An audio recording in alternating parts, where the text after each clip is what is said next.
His pulse is thready. All right, what happened? He's having another attack.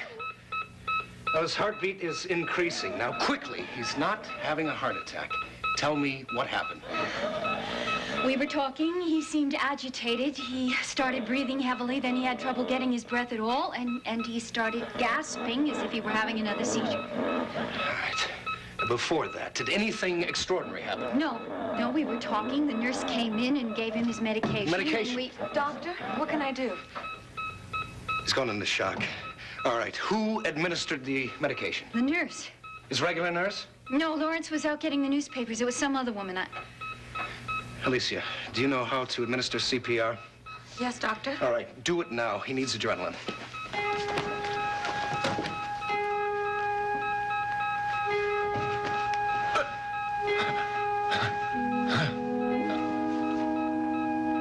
Bill, hold on. Hold on. Prepare him for the antihistamine. Yes, doctor.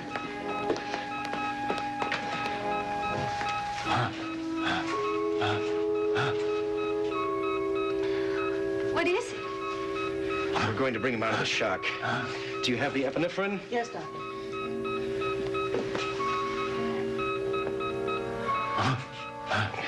Prepare an intracardiac needle. Alicia?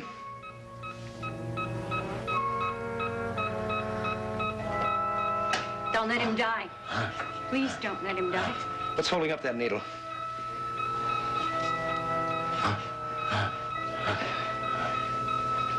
His breathing is still increasing.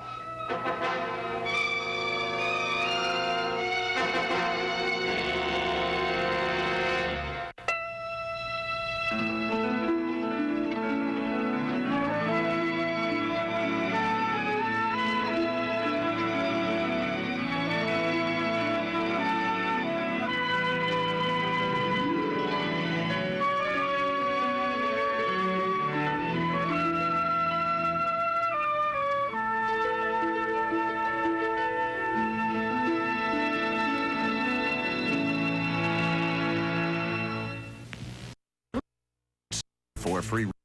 Thanks.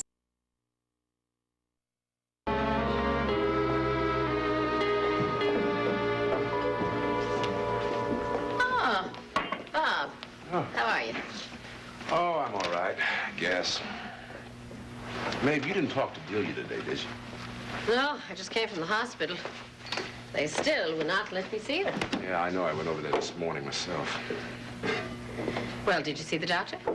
Yeah, but he wouldn't tell me anything. The only thing he told me, she was sad and frightened and says she wants to go home and spend her time with Pat. Well, isn't she any better at all? Maeve, she's lost. I mean, Patty spends every spare moment he can with her, but with his schedule on that house association business, I don't know what to think anymore. I don't even know where to begin anymore. I know. You sit and think, what can I do to help that poor child? And then you think, what could you have done so this never would have happened? But it seems clear that there's nothing to do but to hope and to pray and be there when she can accept the help. I just hope that's soon, is what I hope. Oh, I know. It's hard for you to hold on to hope when you see your sister so sick and in the worst kind of pain, but, you know, it just could be this is for the best. Maeve, how can you say that? Well, Bob, she's been in so much trouble and she's not been able to pull herself out. Maybe she just had to hit bottom in order to work her way back up. You know, can you understand that? Yeah, I guess so. Hey, Bob. Hey, Greg. Hi, Greg. Hi, Miss Ryan. Bob, they need you with campaign headquarters. You were supposed to bring over a box of new palm cards or something. That's right. Oh, maybe that was the carton that was delivered here today. They're out in the kitchen. Mm-hmm. Oh, don't tell me you've run out already. Printer made a mistake on the first batch. Oh, what was wrong? Oh, nothing. If you don't mind voting for Rank Fryan for city council. Oh, dear, they're on the table. Hey, Tom, how you doing? Great. Babe, I've been waiting to see you. Ah, what, in the kitchen? Well, actually, I was in the cellar most of the time. In the cellar? Well, were you waiting long? No, that's all right. Faith's kept me company. Where is she? Well, she had to get back to the hospital. Seems this place must have been a madhouse all day. Look, I've got to be heading back myself, but I wanted to have a talk with you. Do you have a few moments? Oh, sure. Oh, I think I'm going. have to install some flashing red lights around here. Well, did you get everything you need? Yeah, I think so. Thanks a lot, Maeve. Okay, dear. I'll see you later. Okay. See you, Ray. Easy. Well, now, tell me, Well, what's on your mind? I was thinking about what you said to me the other day. Which was what? Well, that the only way that Mary and Jack could reconcile the differences would be if someone locked them up together in a room and threw away the key. Yes. Isn't that a lovely thought? Well, Faith and I agree. Faith. Well, I repeated what you said to me. She took it quite literally. She thought it was a wonderful idea. And she immediately suggested that you should figure out a way to get Mary and Jack down to the storage room in the basement. My word. Of course, she is right. I mean, that place has all the conveniences and comforts of home. And you could lock up 2 mountain lions down there for a month, and nobody would know any difference. Now, Faith showed me the room. Well, now, it might not do for months. No, but long enough for them to work things through, huh? Without any distractions and any escape route and no meddling friends and relatives. Well, heaven save us all from meddlers. Yeah. What do you think?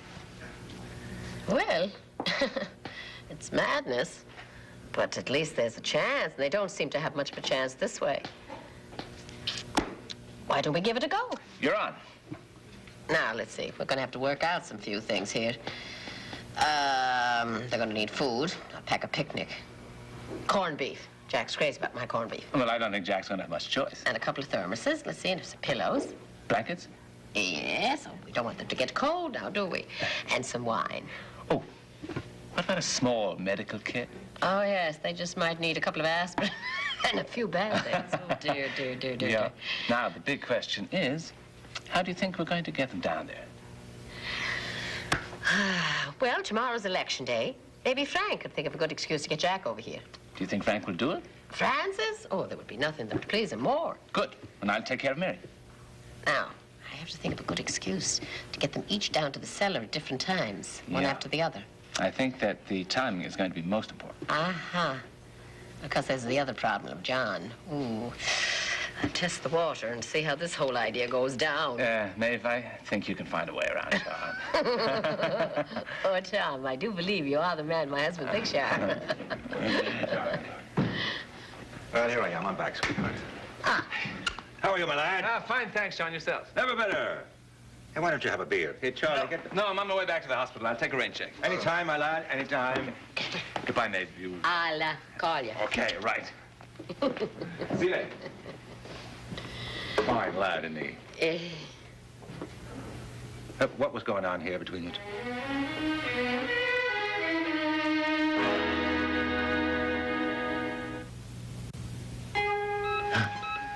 All right, Alicia, that'll be enough. His heartbeat's steadying. His breathing is returning to normal. I think the antihistamines are taking effect. He's out of danger now. Thank God.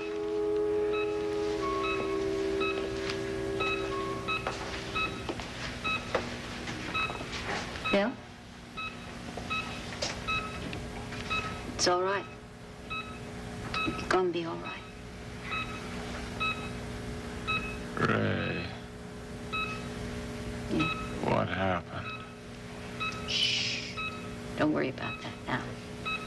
Just rest. You're gonna be fine. Excuse me, Mrs. Oh, Woodard. no, you don't go near him. Doctor, Oh, she's not going to touch him. Look, whatever happened was her fault. She gave him the wrong medication. Now, that's not so, Mrs. Woodard. You can check the chart. It's all right, Mrs. Barker. Mrs. Woodard?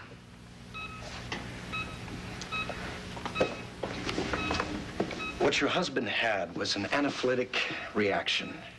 Now, that means that he went into a type of shock because he had developed a sensitivity to his medication. yes, that's exactly what I said. Now, developed is the operative word here. He had shown no previous signs of sensitivity. Does that happen often? Well, it's rather unusual, but in some cases, the patient will occasionally develop a hypersensitivity during treatment. In this case, Mrs. Barker had no way to anticipate his reaction. Do you understand? Yes. I'm sorry. Alicia, I would like you to find Miss Lawrence, Mr. Woodard's private nurse. Tell her that I want her in this room every minute that she's on duty. Yes, Doctor. Are you all right, Mrs. Woodard? I'm fine, thank you. It's all right, Mrs. Barker. I'll take over for now. I'm going to put Mr. Woodard on an oral antihistamine ephedrine combination for the next 24 hours. I would like you to have this filled, stat. Yes, Dr. Coleridge. Thank you. You're welcome. Ray. I'm sorry. I didn't mean to. I'm so tired. Don't, please. Just think about getting well. That's all that matters. You're going to be just fine, Mr. Woodard. You'll be back to normal before you know it. So tired. You'll be all right. I promise.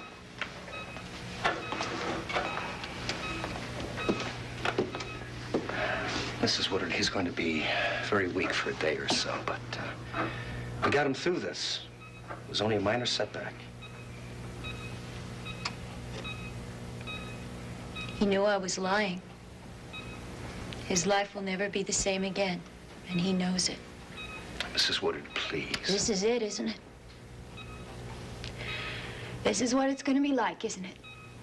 Trying to keep peace and quiet for a man whose whole life has been the exact opposite. Mrs. Woodard, I think that the best thing for you to do is just get away for a little while. I don't want to leave him, and I don't have anywhere to go.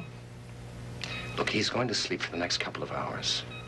And in your present frame of mind, I don't see how you can be a help to him or yourself. You may be right. I just don't want to do anything. Tell you what.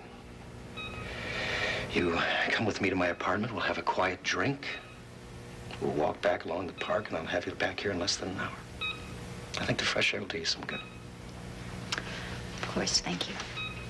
I'd like that. Good. I'll pick you up in 5 minutes. He's going to be just fine.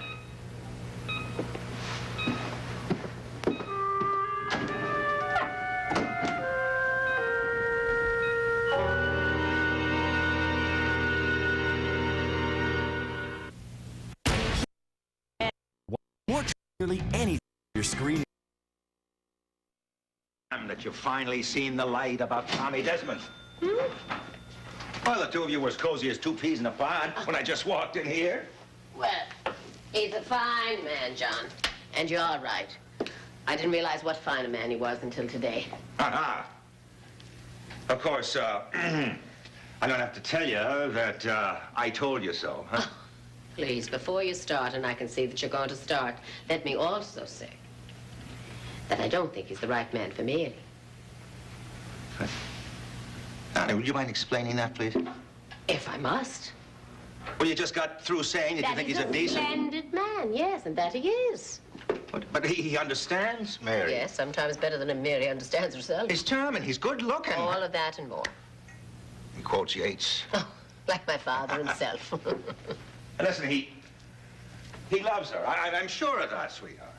Yes. I mean, don't you? Don't you think so? He loves her enough to realize that she's still in love with Jack, as Jack still loves her. What? I said he loves her enough to realize. Yes, I know. I heard you. I was just hoping I hadn't. Now, how can you believe that, huh? Because it's true, John. Anybody with half an eye in their head can look at Mary and see that she still wants Jack. After everything he's done to her and to his baby, I can understand her having a hard time adjusting to the annulment. I mean, I'd be surprised if she didn't, but that's pain. That's not love. Jack still loves her. He's as much as said so to me. Well, then he's lying.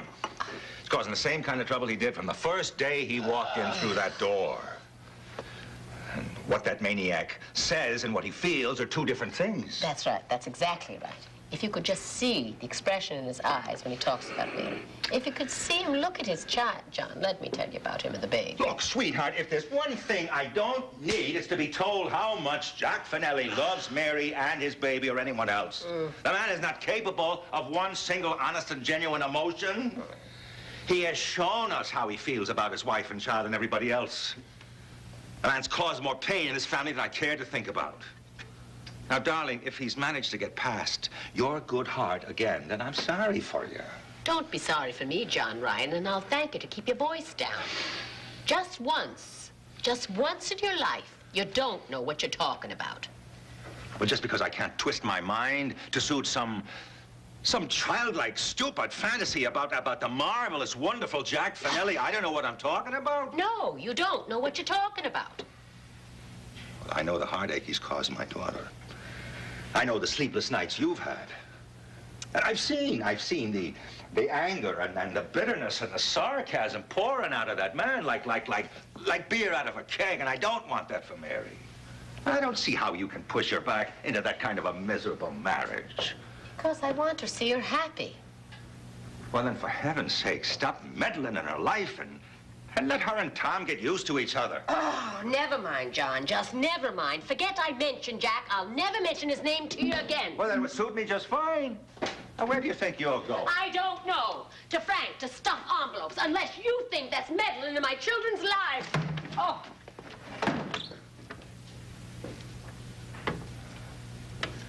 That Finelli. Be damned if I'll see him back in my daughter's life. And I don't care who hears me.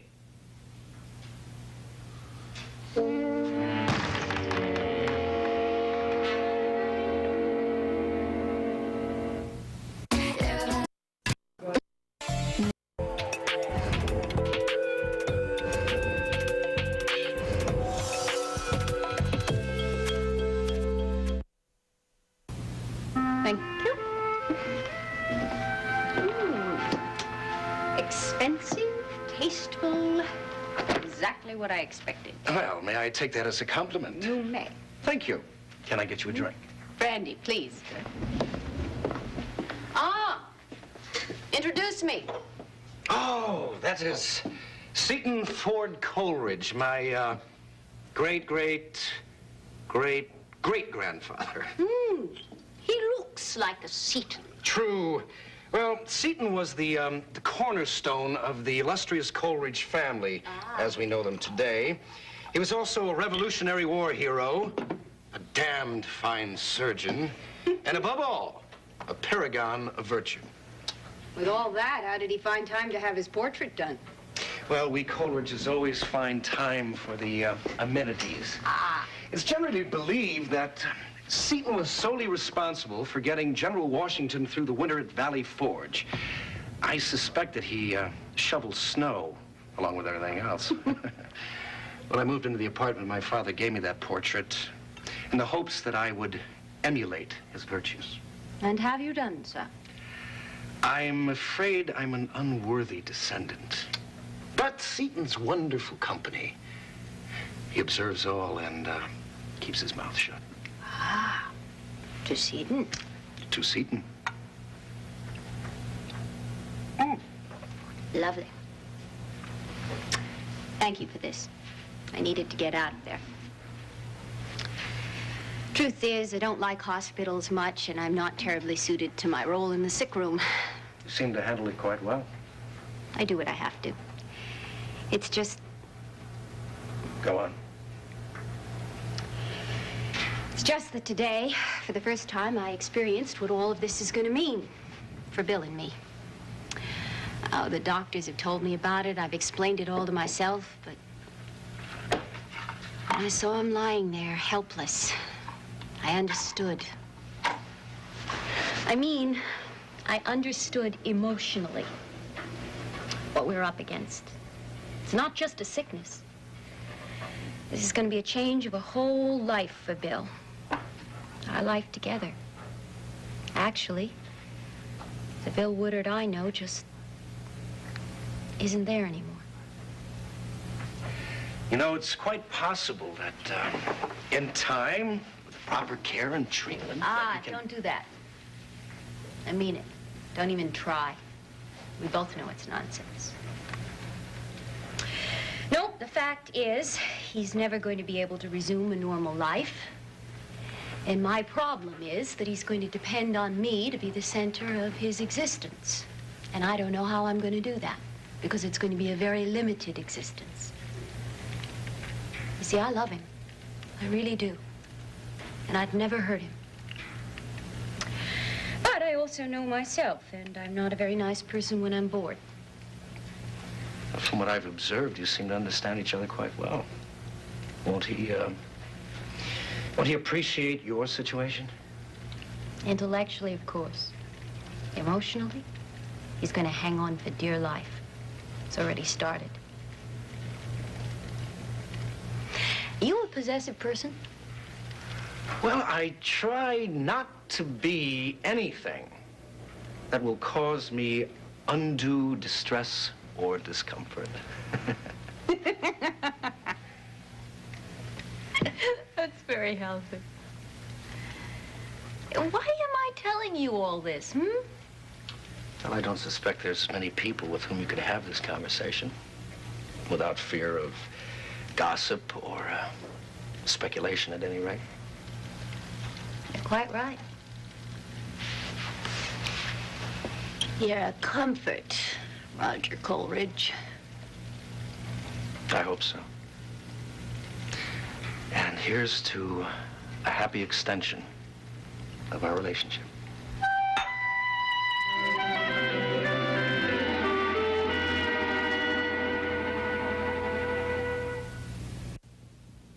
SoapNet's 10-hour Dirty Sexy Money Marathon event is the place to catch up on the entire first season. Catch every scandalous moment with a 10-hour Dirty Sexy Money Marathon. Saturday, September 27th, starting at 9 a.m. only on SoapNet.